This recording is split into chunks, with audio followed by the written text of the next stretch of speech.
разрешите мне поздравить вас всех с таким прекрасным днем, когда мы проводим фестиваль «Бриллиантовые лодки» уже 13-й раз.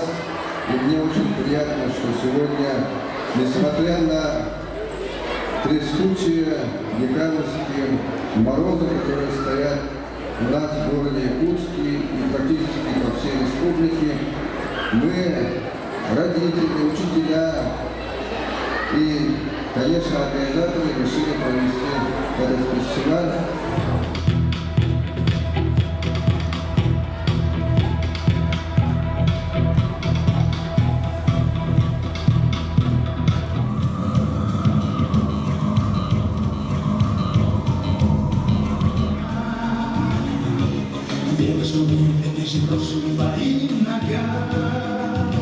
Мы в этом году проводим музея «Россия. Моя история», фестиваль «Бриллиантовые нотки» в рамках фестиваля «Зима начинается с Якутии». Сейчас у нас идет фестиваль, по номинации у нас хореография.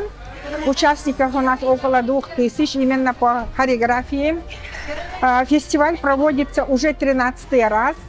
Для детей это большой шаг вперед, потому что это дает возможность выступить не только перед школой, перед родителями, но перед республикой практически.